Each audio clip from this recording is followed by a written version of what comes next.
Agora, nós estamos numa discussão aqui de quem é mais autoritário, porque, Constantino, você como um liberal que eu conheço, acredito que você tenha certas restrições em relação a esse regime que existe na Hungria já desde 2010, pelo Viktor Orbán, que, querendo ou não, é um presidente, podemos chamar assim, né, de presidente que mexeu no judiciário do país, que de alguma forma interviu nos jornais independentes da nação, que perseguiu alguns grupos minoritários.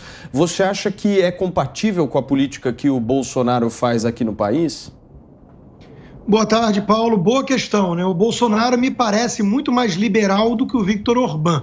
Ele ali frisou quais seriam esses valores em comum e isso já suscitou na imprensa brasileira um chilique, né? Chamando de valores fascistas. Quais seriam esses? Deus, pátria, liberdade e família. Ora, se defender Deus, pátria, liberdade e família é ser fascista, ferrou, né? Isso é banalizar o fascismo. Então, esse que é o problema. Acho que o Marco aponta para uma questão importante, que é a banalização do termo extrema-direita ou fascista pela nossa imprensa.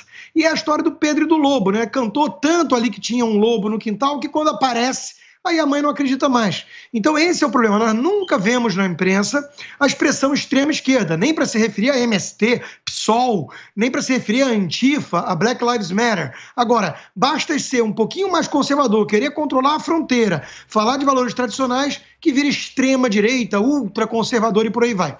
O Viktor Orbán tem coisas que me incomodam e você as apontou aqui. Eu acho que o tratamento dado à imprensa é muito diferente daquele do Bolsonaro. Diluir uma Corte Suprema é algo que só Roosevelt quis fazer nos Estados Unidos, né? Então isso é uma coisa também que me incomoda, em que pese muitas vezes a Suprema Corte agir, né, como um partido de oposição de maneira absolutamente indevida, e vamos falar disso quando tivemos que comentar as falas aí recentes, né, de Barroso, Fachin, haja militância psolista, né, nesse Supremo. Então tem coisas no Viktor Orbán que não me agradam, como tem coisas que não me agradam em Bolsonaro e em Trump.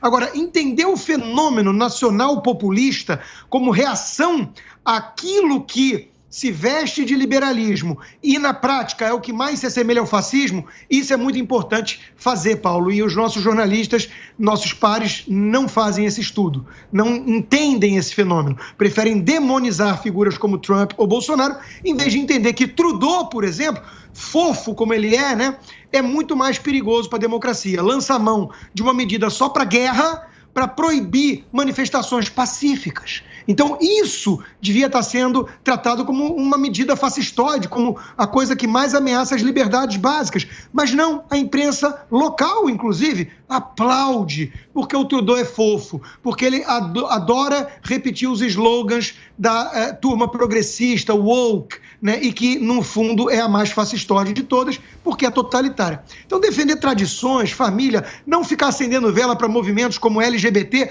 veja, isso não tem nada a ver com respeitar o indivíduo gay, não. Isso tem a ver com a militância LGBT, que é condenada, inclusive, por muitos gays. Assim como o movimento racial, Black Lives Matter, não tem nada a ver com racismo. Tem a ver com marxismo, com violência, com implodir o sistema.